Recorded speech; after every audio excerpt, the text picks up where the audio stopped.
ഇസ്രയേലുമായുള്ള സമാധാന കരാർ ഉടൻ പ്രാബല്യത്തിൽ വരണമെന്ന ശാസനയുമായി വീണ്ടും ട്രംപ്.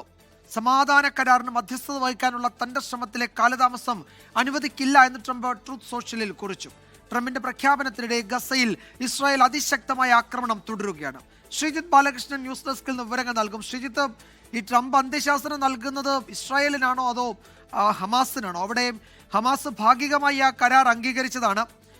ഒരു വെടിനിർത്തലിന് മുതിരാതെ വീണ്ടും അതിശക്തമായ ആക്രമണം നടത്തുന്നത് ഇപ്പോൾ ഇസ്രായേലാണ്. അപ്പോൾ ട്രംപ് ആരോടാണ് അരുത് എന്ന് പറയുന്നത്? ഹമാസിനോടാണോ ഇസ്രായേലിനോടാണോ? വിജയകുമാർ, അത് ഹമാസിനോട് തന്നെയാണ്. 2 ദിവസത്തിനിടയിലെ രണ്ടാമത്തെ അന്ത്യശാസനം എന്ന് വേണമെങ്കിൽ പറയാം.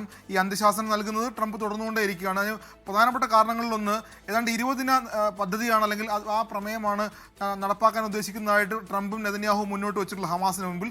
ഹമാസ് അത് ഇന്നലെ ഭാഗികമായി അംഗീകരിക്കുകയും ചെയ്തു. ഏതാണ്ട് 20 പോയിന്റുകളുള്ളതിൽ ഏതാണ്ട് 4ഓളം പോയിന്റുകൾ ഹമാസ് ഭാഗികമായി അംഗീകരിച്ചിട്ടുണ്ട്. ചില കാര്യങ്ങളിൽ ഹമാസ് വിയോജിപ്പും രേഖപ്പെടുത്തിയിട്ടുണ്ട്. പക്ഷേ അതിനിടയിലും ഇസ്രായേൽ ഗസയിൽ അതിരൂക്ഷമായ ആക്രമണം തുടരുകയാണ്. ഇന്നലെ ട്രംപ് ഹമാസ് ഇനി തീർച്ചയായും ഈ കരാറുമായി മുന്നോട്ട് പോകാമെന്ന് ഹമാസ് പറഞ്ഞതിൻ്റെ പശ്ചാത്തലത്തിൽ ട്രംപ് ഇസ്രായേലിനോട് പറഞ്ഞിരുന്നത് ഇനി അവിടെ ബോംബിംഗ് പാടില്ല, ഇനി ആക്രമണം പാടില്ല എന്നാണ്. പക്ഷേ ഇസ്രായേൽ ഇന്ന് പകൽ മുഴുവൻ പൂർണ്ണമായും വലിയ രൂപത്തിലുള്ള ആക്രമണമാണ് ഇസ്രായേൽ നടത്തിയത്. 66 പേർ അവിടെ ഇന്നും കൊല്ലപ്പെട്ടിട്ടുണ്ട്.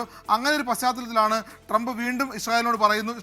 ട്രംപ് സ്വയം പറയുന്നത്, ഞാൻ ഇസ്രായേലിനോട് പറഞ്ഞിട്ടുണ്ട് അവിടെ ഇനി വെടിനിർത്തൽ നടപ്പാക്കണം, അതുകൊണ്ട് അവിടെ ഇനി ബോംബാക്രമണം ഉണ്ടാകരുത് എന്ന് ഇസ്രായേലിനോട് അദ്ദേഹം പറഞ്ഞിട്ടുണ്ട്. അത് ഇസ്രായേൽ പാലിക്കാൻ തയ്യാറാണ്. പക്ഷേ ഹമാസിൻ്റെ ഈ 20 പോയിന്റുകളിൽ 4 പോയിന്റുകൾ മാത്രമാണ് ഹമാസ് ഇപ്പോഴും അംഗീകരിച്ചിട്ടുള്ളത്.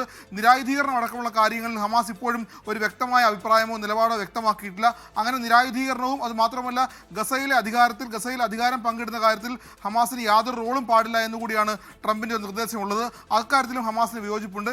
ഇങ്ങനെ ഹമാസിന് വിയോജിപ്പുള്ള കാര്യങ്ങൾ കൂടി മാറ്റിവെച്ചുകൊണ്ട് പൂർണ്ണമായും ഈ 20 ദിന കരാർ അംഗീകരിക്കണമെന്നാണ് ട്രംപ് ഇപ്പോൾ 2 ദിവസത്തിനുള്ളിലെ രണ്ടാമത്തെ അന്ത്യശാസനത്തിൽ പറയുന്നത്. ആ അന്ത്യശാസന പ്രകാരം അടിയന്തരമായി ഹമാസ് ഈ കരാർ പൂർണ്ണമായി അംഗീകരിക്കണം. അതോടൊപ്പം തന്നെ ആ കരാർ അംഗീകരിച്ചില്ലെങ്കിൽ ഇന്നലെ പറഞ്ഞതുപോലെ തന്നെ അതിരൂക്ഷമായ ആക്രമണം, ഇന്നലെ പറഞ്ഞത് ലോകം ഇതുവരെ കാണാത്ത രൂപത്തിലുള്ള ആക്രമണം ഹമാസ് നേരിടേണ്ടി വരുമെന്നാണ്. അതേ രൂപത്തിൽ തന്നെയാണ് ഇന്നും പറയുന്നത്. ഞാൻ പറയുന്നത് കേൾക്കാൻ ഇസ്രായേൽ തയ്യാറാണ്, അത് സമാധാനത്തിന്റെ പാതയാണത്. അങ്ങനെ ഇസ്രായേൽ തയ്യാറാണ് എങ്കിൽ ഹമാസിനും അത് ബാധകമാണ്. ഹമാസ് പൂർണ്ണമായും ഈ കരാർ പൂർണ്ണമായും അംഗീകരിക്കേണ്ടതുണ്ട്. അതിൽ നിരായുധീകരണം അടക്കമുള്ള കാര്യങ്ങൾ മാത്രമല്ല, എല്ലാ പോയിന്റുകളും അംഗീകരിച്ചുകൊണ്ട് മുന്നോട്ട് പോകണമെന്ന അന്ത്യശാസനമാണ് ഇപ്പോൾ നൽകിയിട്ടുള്ളത്. ഇതൊക്കെ പറയുമ്പോഴും ട്രംപ് ഇതെല്ലാം പറയുമ്പോഴും ഇസ്രായേൽ അതിരൂക്ഷമായ ആക്രമണമാണ് ഇപ്പോഴും ഗസയിൽ നടത്തിക്കൊണ്ടിരിക്കുന്നത്.